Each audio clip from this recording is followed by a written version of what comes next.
Actually at the grave right now, Mount St. Mary Cemetery, the grave of Jerry Nolan. If you're familiar with the New York rock scene and just New York, or just music in general, he was the original drummer for the band the New York Dolls, and Jerry Nolan. Began playing drums in the 60s, and in 72 he hooked up with the guitarist Sylvain and Johnny Thunders, and they formed the New York Dolls. The group was invited to open a series of shows for the Faces in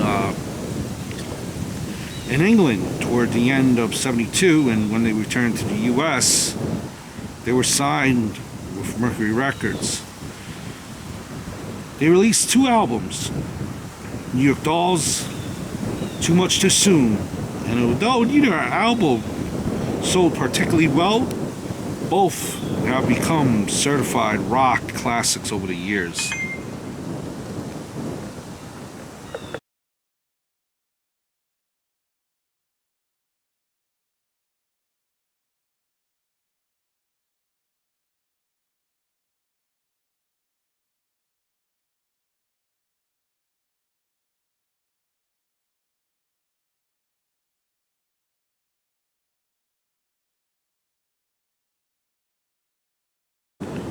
So, in 75, Nolan and Thunders left the group. They formed the band Johnny Thunders and the Heartbreakers and released the album LAMF, which has since become a punk music classic.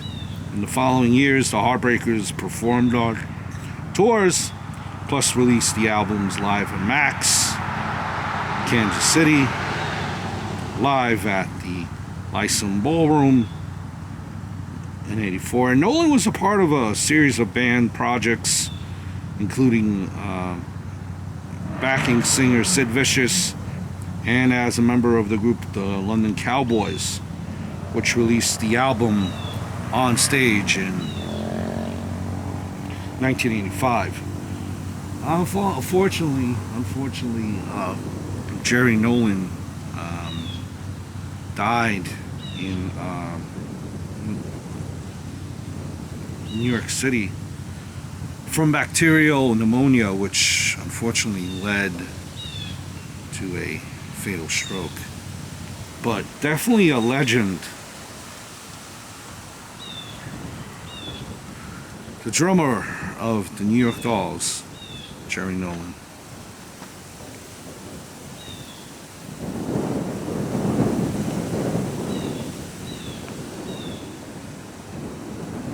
Jerry Nolan, 1946 to 1992, forever in our hearts.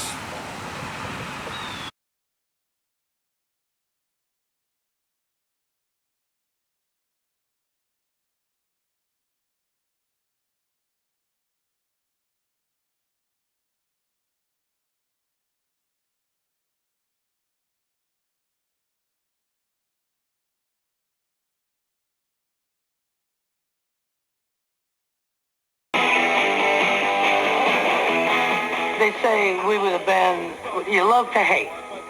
And there was a certain truth in that. Because first we got them with our looks, which was not planned, by the way. That was so natural, it was pathetic. It just happened.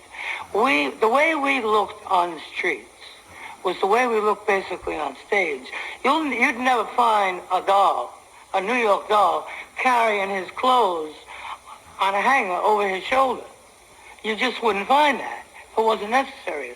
If we wanted to go right on stage with the drags we had on, boom, we did it.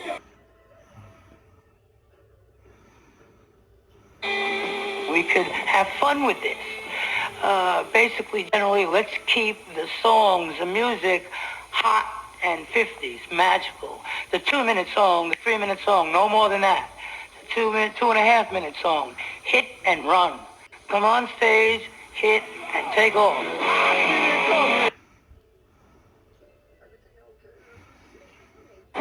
Malcolm made a note of everything it took that he's seen made a reaction. He jotted this down on paper if he had to, maybe that night, but he jotted it down constantly, always. He had a lot of other things in mind. Little by little, he wanted to take over. He wanted to manage the group, which I thought totally was a damn fucking joke. It's sexy. I remember one thing that sticks out in my mind, and I don't know why. The band's playing, and some scene is being created, and I don't hear no music. So what I'm seeing is Johnny. He had beautiful real baggy pants, and he had those, what do you call those shoes? Those those big, fat, thick shoes, you know. I think somebody was giving him a hard time in the audience. So he goes into his pocket very slowly at his own pace, and he pulls out some change. And he's like counting his change, like make sure he has enough for bus fare to get on the bus and go home. You know, that's what it looks like to me. And it's the way he did it with such humor and camp, tongue-in-cheek, and I like that.